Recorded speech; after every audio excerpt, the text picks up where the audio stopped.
دادستانی کل تاجیکستان با درخواست دستگاه اجرایی پرزیدنت کشور و مجلس ملی کشور به تحقیق قضیه کشتار علیرضا خدایاروی 21 ساله سابق دانشجوی دانشگاه رشت را آغاز کرده است.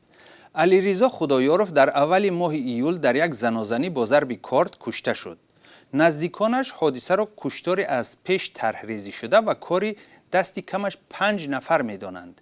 دستگاه اجرایی پرزیدنت تاجیکستان در پاسخ به عریضه پیوندان علیرضا خدایارov در آخرهای ماه ایول به دادستانی کل دستور داد که مرگ علیرضا خدایارov بررسی کرده شود و از نتیجهش به دستگاه پرزیدنت خبر داده شود. همکارمان میرزا نبی خالقزاد این موضوع را پیگیری کرده است و حالا در استودیو با ماست. میرزا نبی، تا جای میدانیم قضیه مذکور از طرف دادستانی ناحیه رشت تحقیق میشد. چی ضرورت پیش آمد که آن را به دادستانی کل سپردند؟ بله اسکندر، نزدیکان خدایارov شکایت بردند و دادستانی کل پس از این آنها و از جمله پدری او زبیدالله خدایارov را دعوت نموده جزئیات این حادثه را پرسش شده است. یک منبع از دادستانی کل روز 10 آگوست امروز به رادیو آزادی گفت به تحقیق پیشکی قضیه خدایارov شروع کردند و سندهای مربوط به این حادثه را از دادستانی ناحیه رشت گرفتند.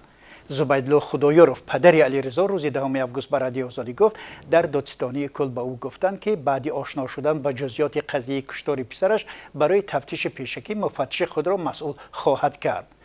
پدر علیرضا میگه در عریضه‌اش به نام پرزیدنت تاجیکستان و رئیس مجلس ملی از جریان بررسی قضیه علیرضا از طرف دادستانی ناحیه‌اش اظهار ناراضگی کرده است. میرزا نبی، دقیقاً ناراحتی نزدیکان خدایارov چیست؟ جزئیات دسترس شده است؟ ببینید، پیوندان علیرضا خدایارov میگویند در این حادثه 1 نفر و یا 2 نفر دست ندارد.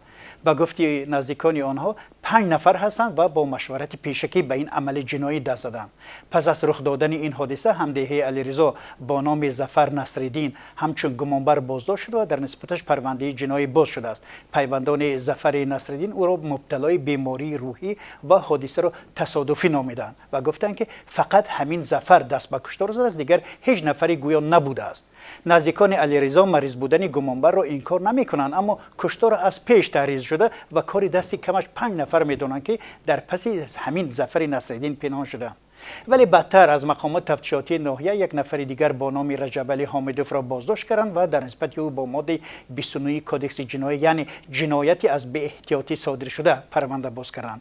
پیشتر خانواده خدایارov نام شخصانی را که با باوری آنها در قتل علیرضا دست دارند در شبکه‌های اجتماعی اعلام کرده بودند. آنها ادعا دارند که با این افراد و نزدیکانشان بر سر قطعه زمین بحث داشتند و احتمال است مناقشه اخیر هم حاصل همین جنجال بوده است. تشکر. حالا ببینیم دادستانی کل در تحقیق این حادثه تا کجا میرسد.